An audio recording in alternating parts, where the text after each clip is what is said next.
करने होंगे। दूसरी शर्त और भी सख्त होती है, जमीन और समंदर के बीच साफ बॉर्डर बनाए जाएंगे। इंसान समंदर में नहीं जाएंगे क्योंकि वे जमीन पर रहने के लिए बने हैं। यह सुनते ही कमेटी के मेंबर्स भड़क जाते हैं। ऐसा हुआ तो अलग अलग कॉन्टिनेंट्स के लोग एक दूसरे से कट जाएंगे। माहौल बिगड़ता देख साल्ट अपनी आवाज बदलती है और इंसान का रूप ले लेती है। उसका असर होते ही कमरा शांत हो जाता है, लोग सीटों पर लौटते हैं और साल्ट फिर अपने असली रूप में आ जाती है। अब वह तीसरी शर्त बताती है, शांति के लिए अगली मीटिंग समुद्र के अंदर होगी। वह कुछ कोऑर्डिनेट्स देती है और कहती है कि बर्क को वहां खुद आना होगा। सिर्फ समंदर तक नहीं, उसे 5 मील नीचे डाइव करना पड़ेगा ताकि वह होमो एक्वा के घर में उनसे मिल सके। यही सब समझ जाते हैं कि अगली चुनौती कितनी खतरनाक है, क्योंकि 5 मील नीचे समंदर का प्रेशर इंसान के लिए जानलेवा होता है। आज तक कोई भी सबमरीन 5 मील नीचे तक जाने के लिए बनी ही नहीं थी। फिर भी बर्क, जनरल पियर्स और उसकी टीम वेसल में सवार हो जाते हैं। हैच को बोल्ट से पूरी तरह बंद कर दिया जाता है। लॉन्च के बाद मीटिंग पॉइंट तक पहुंचने में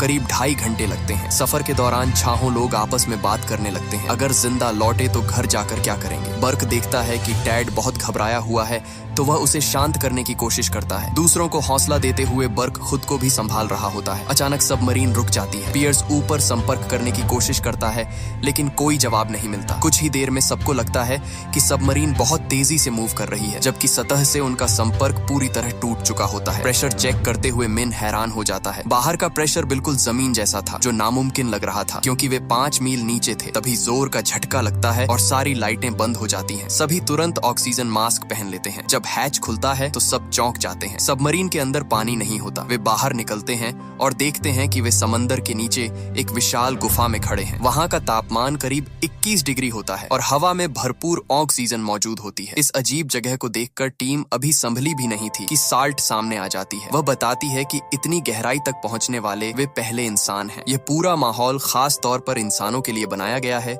इसलिए वे अपने ऑक्सीजन मास्क हटा सकते हैं। साल्ट उन्हें मीटिंग रूम में ले जाती है, जहां उसकी प्रजाति के लोग जमीन और समंदर के भविष्य पर फैसला करने के लिए जमा होते हैं। उसी रात केट को एक कॉल आता है। उसे पता चलता है कि कई देशों के डिप्लोमेट्स आपस में कोडेड बातें कर रहे हैं। कॉल के दौरान ही केट पर स्नाइपर हमला करता है, लेकिन उसका बॉयफ्रेंड उसे बचाते हुए अपनी जान दे देता है। उधर टैड, जो अकेला डिप्लोमेट था जिसने मास्क नहीं उतारा, साल्ट को एक गिफ्ट देता है। बर्क को शक होता है कि वह ग्लोब सिर्फ दिखावा है। वह तुरंत आगे बढ़ता है, लेकिन तभी जोरदार धमाका हो जाता है। ब्लास्ट में कई होमो एक्वा मारे जाते हैं और बर्क की पूरी टीम खत्म हो जाती है। सिर्फ बर्क बचता है क्योंकि साल्ट उसे बचा लेती है। उधर शेरले को मिशन पर गए डिप्लोमेट्स की मौत की खबर मिलती है और वह तुरंत मीडिया को जानकारी दे देती है। जल्द ही दुनिया को एक वीडियो दिखाई जाती है जिसमें लगता है कि साल्ट ने जानबूझकर बर्क और उसकी टीम को मारा है। संदेश साफ होता है, जो भी इंसान समंदर में जाएगा उसका यही अंजाम होगा। लेकिन सच्चाई कुछ और ही होती है। वह वीडियो नकली था। सरकार ने जानबूझकर दोनों प्रजातियों के बीच नफरत फैलाने के लिए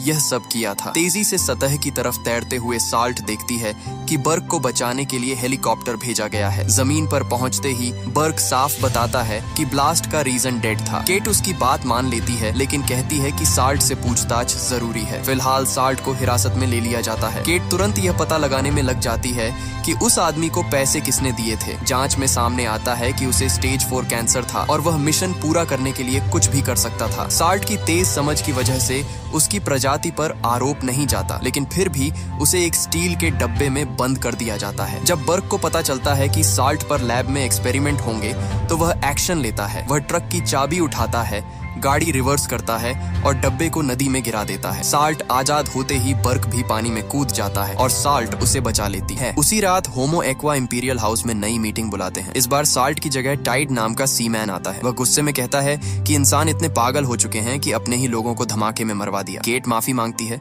लेकिन टाइड सिर्फ एक सवाल पूछता है, साल्ट कहाँ है? वह कहता है कि उनके लिए साल्ट अब गद्दार है क्योंकि उसने अपने लोगों की बजाय एक इंसान को बचाया। जब उसे पता चलता है कि साल्ट बर्क की मदद से भाग चुकी है और अब गायब है, तो टाइड आदेश देता है उसे ढूंढकर वापस लाओ। अगर ऐसा नहीं हुआ तो असली लड़ाई अब शुरू होगी। जब पूरा शहर उन्हें ढूंढ रहा होता है, तब साल्ट और बर्क एक गुमनाम वेयरहाउस में छुपे होते हैं। आजादी मिलने की खुशी में साल्ट हल्का सा मुस्कुराती है। बर्क से बात करते हुए वह पूछती है कि उसने अपनी जान जोखिम में क्यों डाली। उसी पल दोनों एक दूसरे को चूम लेते हैं। सच्चाई यह थी कि वे एक दूसरे से प्यार करने लगे थे, लेकिन बर्क अब भी परेशान था। वह कहता है कि साल्ट को वापस समंदर चले जाना चाहिए। साल्ट जानती थी कि अगर वह लौटी तो उसकी ही प्रजाति उसे गद्दार कहकर मार देगी। ये सुनकर बर्क फैसला करता है कि उन्हें शहर छोड़ना होगा। वह अपनी पार्टनर की मदद से एक लड़के का मोबाइल चुराता है और बारबरा यानी अपनी एक्स वाइफ को कॉल करता है। उसे लगता है कि शायद वही उनकी मदद कर सके, लेकिन बारबरा कॉल को गवर्नमेंट एजेंट्स के साथ शेयर कर देती है और बर्क को पकड़वाने के लिए मिलने की जगह तय करती है। जब बर्क देखता है कि बारबरा गाड़ी पैक कर रही है तो वह साल्ट के साथ ब्रिज की तरफ भागता है। वहां दोनों को घेर लिया जाता है। तभी केट की टीम का एक आदमी बताता है कि वह वीडियो नकली है जिसमें साल्ट को इंसानों के खिलाफ दिखाया गया था। सच्चाई सामने आते ही केट अपने फौजियों को पीछे हटने का आदेश दे देती है, लेकिन जनरल गन्सबर्ग जिद पर अड़ जाता है। वह कहता है कि उस औरत को रोका ही जाएगा। जैसे ही केट को समझ आता है कि जनरल जरूरत पड़ने पर साल्ट को मार भी सकता है,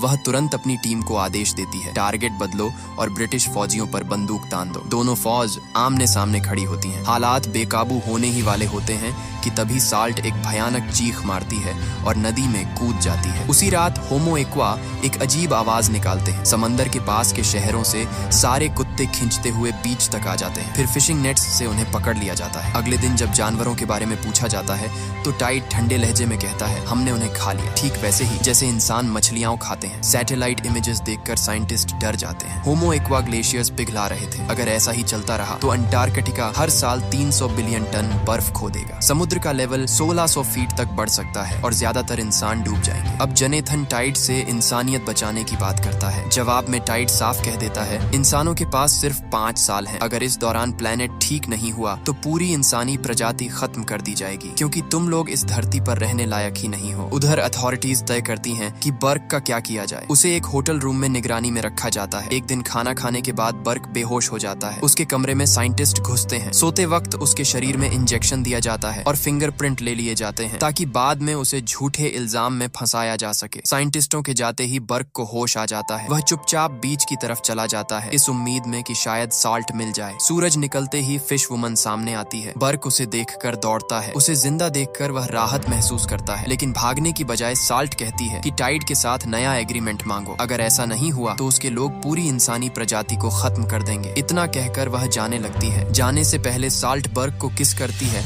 और फिर समुद्र में वापस चली जाती है। बर्क तुरंत केट और उसकी टीम के पास पहुंचता है ताकि टाइड को मैसेज भेजा जा सके, लेकिन कोई जवाब नहीं मिलता। कुछ दिन बाद दुनिया भर के कोस्ट पर लाखों होमो एक्वा की लाशें मिलने लगती हैं। जांच में पता चलता है कि वे एक बीमारी से मर गए हैं। उनके गिल्स बंद हो गए थे और वे पानी में सांस नहीं ले पाए। सबसे हैरानी की बात यह थी कि बीमारी का असर सिर्फ होमो एक्वा पर हुआ। बाकी सारे समुद्री जीव पूरी तरह सुरक्षित थे। ये सुनकर केट को एहसास होता है कि यह शायद इंसानों का बनाया हुआ वायरस था। उसे अफसोस होता है कि वह पहले यह समझ नहीं पाई। उसी दिन केट की टीम को समंदर की गहराई से मदद का सिग्नल मिलता है। बर्क को दोबारा मीटिंग के लिए बुलाया जाता है। जब उसे पता चलता है कि साल्ट उससे मिलने आ रही है तो वह खुशी के मारे रो पड़ता है। खुद को बड़ी मुश्किल से उसे गले लगाने से रोक पाता है। लड़ाई खत्म होने का ऐलान किया जाता है। साल्ट बताती है कि उनकी सिर्फ 10% आबादी बची है। वह साफ कहती है, जिन लोगों ने यह कायराना हमला किया है उन्हें सजा पानी खुद देगा। दोनों स्पीशीज के बीच रिश्ते दोबारा बनाने के लिए केट एक खास जगह चुनती है। वह बताती है कि यहाँ दुनिया का सबसे गहरा समंदर है। न वहाँ इंसानों की गंदगी पहुँची है और न ही कोई खतरा। यही जगह अब होमो एक्वा का नया घर होगी। जाने से पहले साल्ट अपने दोस्त का दर्दनाक अंत दिखाती है। वह बताती है कि उनके लोग लड़ाई इसलिए खत्म कर रहे हैं